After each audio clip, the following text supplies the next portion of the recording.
Il s'agit d'une contre-offensive à grande échelle, utilisant, comme je l'ai dit, pas publiquement, les réserves constituées à cet effet. Cette contre-offensive a lieu dans 4 directions. Elle a commencé le 4 juin et se poursuit toujours. Ils subissent de lourdes pertes.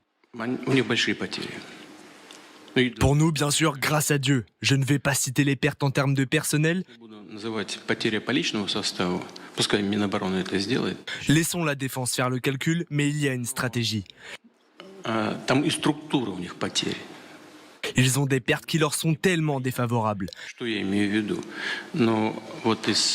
Mais de toutes les pertes qui se rapprochent de l'estimation, c'est un désastre. Il a dit tellement de choses. Ça, c'est assez dingue. Hein. Bon, les interventions de Poutine, c'était toujours dans un style, un rituel toujours le même, devant le drapeau de la Fédération de Russie, toujours à peu près la même chose. D'ailleurs, il a reconstitué des studios dans ses différentes résidences qui pourraient laisser croire qu'il est toujours au même endroit, mais en fait, il bouge. Bref, c'est toujours un rituel qui obéit aux mêmes règles. Et là, non, il est autour de sa table. Proximité physique, c'est assez rare. Normalement, il y a les 10 mètres, les 15 mètres, proximité physique avec ces blogueurs militaires, turbopatriotes, ultranationalistes, et un nouveau style. Et alors là, surtout, il inaugure quelque chose qui pourrait laisser croire qu'il est transparent sur l'opération spéciale. C'est pas vrai du tout, hein. Mais il joue le type transparent, sympa, puisque vous êtes des blogueurs militaires, je vous donne des infos, la contre-offensive se passe super bien, on a détruit des chars russes, il joue la transparence. Non, il joue. Enfin, il l'a faim. Tout à fait. Enfin non, je suis pas sûr qu'il l'a faim. Lui, il croit qu'il est transparent. Ouais. Il est droit dans ses bottes, hein, Vladimir Poutine. Mais je crois surtout qu'il essaye de montrer qu'il est capable de répondre à toutes les questions. Parce que ces blogueurs ont commencé par lui demander si les buts de cette opération militaire spéciale, de la guerre, mais qu'on n'appelle pas comme ça en Russie, avaient changé ou pas. Et vous savez ce qu'il a répondu? Il a dit il change. Les buts, ils changent, donc il n'a pas dit plus précisément. Mais rien ne change. Qu'est-ce que ça veut dire? Ça veut dire tout simplement, ça montre, à mon sens, l'obstination de Vladimir Poutine. Vladimir Poutine, et ça on le dit depuis le départ, donc il n'a pas changé, qu'il soit muré dans le silence ou qu'il soit en train d'essayer de modifier sa communication, il pense toujours la même chose. Donc il est cette guerre est une guerre existentielle, c'est une guerre fondamentale pour la Russie. D'après Vladimir Poutine, il est également dans la rancœur. Il l'a montré dans ses réponses à ses blogueurs. Notamment, il dit qu'il parle de l'Ukraine en disant que l'Ukraine est un pays que la Russie a nourri et soutenu pendant des années. Ça, c'est vraiment... il parle de l'Ukraine comme ça, au présent. Ça m'a complètement sidéré. Et en même temps, le but, c'est évidemment de rassurer. Il veut rassurer, et pour la première fois... Julie, pour la première fois, il parle de ce dont nous parlons depuis des semaines ici, et il n'en avait jamais parlé, c'est-à-dire des régions frontalières, et de ce qui s'y passe dans les régions frontalières. Et qu'est-ce qu'il dit? Il dit quelque chose d'un peu mystérieux.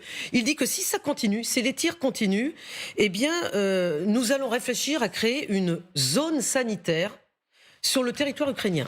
Mais il n'a pas précisé ce que ça voulait dire. Et je termine en disant simplement que vous vous souvenez peut-être que le gouverneur de Belgorod, qui, lui, a les mains dans le cambouis, qui a été nommé par Vladimir Poutine, avait dit il y a quelques jours que la solution, justement, ça serait, pour ne plus avoir ces tirs qui arrivent et qui les gênent, ça serait annexer le territoire ukrainien de Kharkiv qui est juste à côté. Oui. Donc, est-ce que c'est ce que Poutine veut dire en disant nous allons créer un cordon, une zone sanitaire?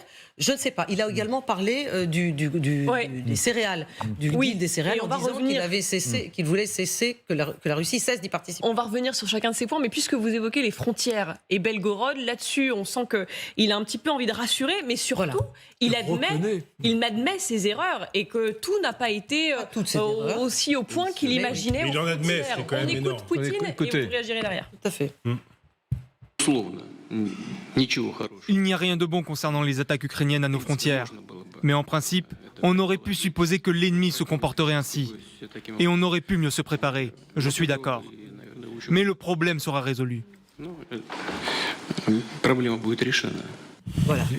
J'adore le Poutine au-dessus des partis, ça c'est épatant comme position. C'est sa position depuis le départ. C'est-à-dire que si l'émission n'est pas bonne demain, je me tourne vers vous. Et c'est de notre faute, c'est ça. je suis observateur. Bien sûr. Oui, c'est de votre faute. Au-dessus. On aurait peut-être pu être meilleur, quoi, hein, les gars. Hein, les filles, on aurait peut-être pu être un peu meilleur hier soir. Vous auriez peut-être pu être meilleur. Vous auriez peut-être pu être meilleur, oui, pardon. On descend à exprimer on aurait pu être mieux préparé. Voilà. Ouais. Mais c'est quand même une rupture par rapport à la communication précédente de Poutine. Parce que dans l'analyse de cette même incursion de troupes ukrainiennes à la frontière et à Belgorod, à l'époque, Poutine avait félicité les gardes frontières en disant qu'ils avaient fait leur travail. On était dans un déni absolument évident, puisque nous-mêmes, on avait vu les images de ces blindés, de certains blindés occidentaux d'ailleurs, ce qui n'avait pas plu aux Américains, qui étaient entrés en territoire russe. Donc, ils ne reconnaissaient pas ce qui se passait. Là, et ça montre bien que, comme s'il avait pris conscience de la gravité de la situation, il dit, bon, bah, ok, ça s'est pas bien passé. Il faut que ça change, ça va s'arranger, mais on est passé dans, je dirais, vous savez, on parle de combat de haute intensité. Là, on est dans une communication de haute intensité. Oui. On n'est plus juste sur les idées générales de la Russie qui se bat contre les nazis ukrainiens. Enfin, cette langue de bois qu'on n'écoutait plus tellement elle était récurrente. Là, on est sur une analyse évidemment subjective, mais quand même une analyse relativement concrète de la situation. Comme si Poutine, lui aussi, était entré de plein pied dans la guerre. Samantha. Ce qui est vraiment intéressant, c'est qu'il est là en train de commencer petit à petit à imiter la communication de Prigojine. Exactement. Ces hommes qui sont autour de cette table, il y a quelques femmes aussi. Il y en a un qui est très connu, c'est un rouquin avec une barbe qu'on a vu, il y a eu un gros plan sur lui tout à l'heure. C'est War Gonzo qui a été un des premiers à vraiment avoir un entretien tête-à-tête avec Prigojine. Ils sont filmés tous les deux l'un à côté de l'autre. Il y a une autre jeune femme à un moment donné qui pose une question sur les personnes dans les régions annexées qui ne sont pas contentes. Voilà le War Gonzo avec sa barbe rousse. Donc une jeune femme lui pose une question, lui dit oui, mais qu'est-ce qui se passe dans les territoires occupés? Certains Ukrainiens ne sont pas contents.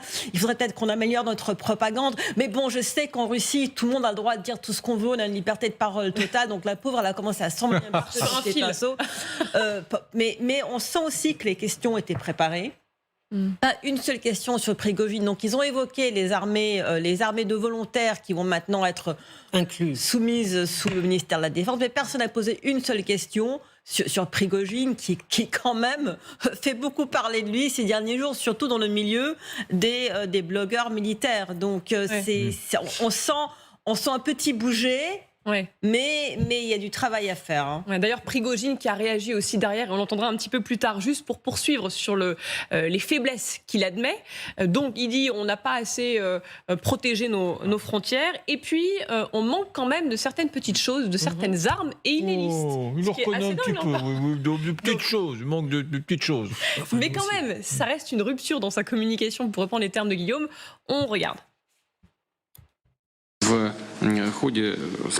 Au cours de l'opération militaire spéciale, il est clairement apparu que plusieurs choses manquaient.